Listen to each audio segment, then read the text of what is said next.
हर हर महादेव दोस्तों, आशा करते हैं कि आप लोग कुशल मंगल होंगे, खुश होंगे। महादेव आपका कल्याण करें।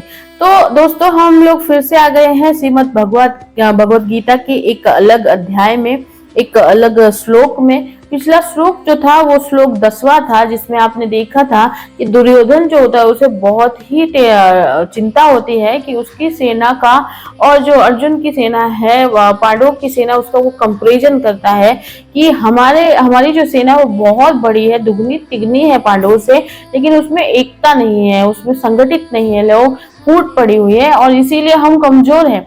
लेकिन पांडवों की जो सेना है वो छोटी है, लेकिन उसमें संगत है, उसमें एकता है, लोग एक दूसरे को पहचानते हैं, जानते हैं और इसीलिए वो हमसे स्ट्रांग है। और उसमें ये भी कहा गया था कि जब हम कितने भी बलवान हो, कितने भी बड़े क्यों ना हो, लेकिन अगर हम अधर्म के रास्ते पे चलते हैं तो हमारा पतन निश्चित होता है, हम हारते ही हैं। लेकिन हम कितने भी वीक हो, चाहे शारीरिक हो, चाहे मानसिक हो या पैसों से रिलेटेड हो, हम वीक हो, लेकिन अगर हम धर्म पे चल रहे हैं तो हमें कोई हरा नहीं सकता। तो ये तात्पर्य था।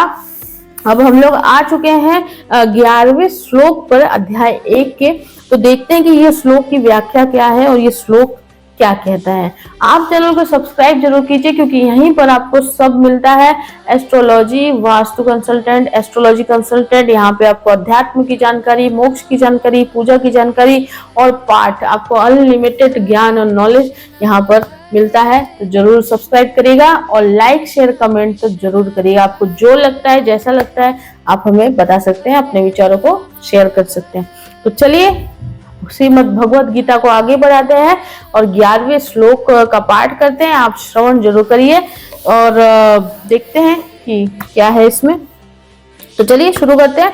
श्रीमद् भगवत गीता अध्याय 1 का श्लोक 11वां जो इस प्रकार है। अयनेषु च सर्वेषु यथा भागमविस्था भीष्मवेवाभिर्षन्तु भवन्तः सर्व एव हि। इसमें च का जो तात्पर्य है वो ये दुर्योधन दृष्टि से अपनी सेना के महारथियों से बोला। भवंत का मतलब होता है आप, सर्वे एवं का मतलब आपके सब लोग, सर्वेशु मतलब यानी कि सभी होता है यहाँ पे। अयनेषु मतलब मोर्चों पर, यथा भागम अपनी अपनी जगह, अवस्थिता मतलब दृढ़ता से स्थित है रहते हुए, ही का मतलब होता है निश्चित रूप से, भीष्म का मतलब है पितामह भीष्म की, एवं का मतलब यहाँ पे ही है, अभिरक्षन्तु का मतलब है चारों ओर से रक्षा करे। तो इसकी व्याख्या कुछ इस प्रकार है। अयेषु च सर्वेषु भवन्तः सर्व एव ही।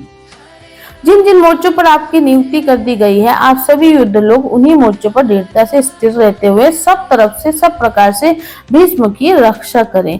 भीष्म की सब ओर से रक्षा करें, ये कहकर दुर्योधन भीष्म जी को भीतर से अपने पक्ष में लाना चाहता है। ऐसा कहने का दूसरा भाव ये है कि जब भीष्म जी युद्ध करे तब किसी भी व्यू द्वार से शिखंडी उनके सामने ना आ जाए, इसका आप लोग ख्याल रखें। अगर शिखंडी उनके सामने आ जाएगा तो भीष्म जी उस पर शस्त्र नहीं चलाएंगे, कारण कि शिखंडी पहले जन्म में भी स्त्री था और इस जन्म में भी पहले स्त्री था, पीछे पुरुष बना है। इसलिए भीष्म जी इसको स्त्री ही समझते हैं और उन्होंने शिखंडी से युद्ध न करने की प्रतिज्ञा कर रखी है। ये शिखंडी शंकर के वरदान से भीष्म जी को मारने के लिए ही पैदा हुआ है। अतः जब शिखंडी से भीष्म जी की रक्षा हो जाएगी तो फिर वे सबको मार देंगे, जिससे निश्चित ही हमारी विजय होगी।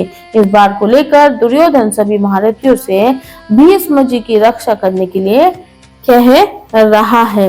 इसमें एक श्लोक दिया हुआ है नीचे, वो इस प्रकार है। एवं मुक्त सुतु कृष्णेन कुंती पुत्रो धनंजयः अयुध्यमान संग्रामे वर्यामास केशवम।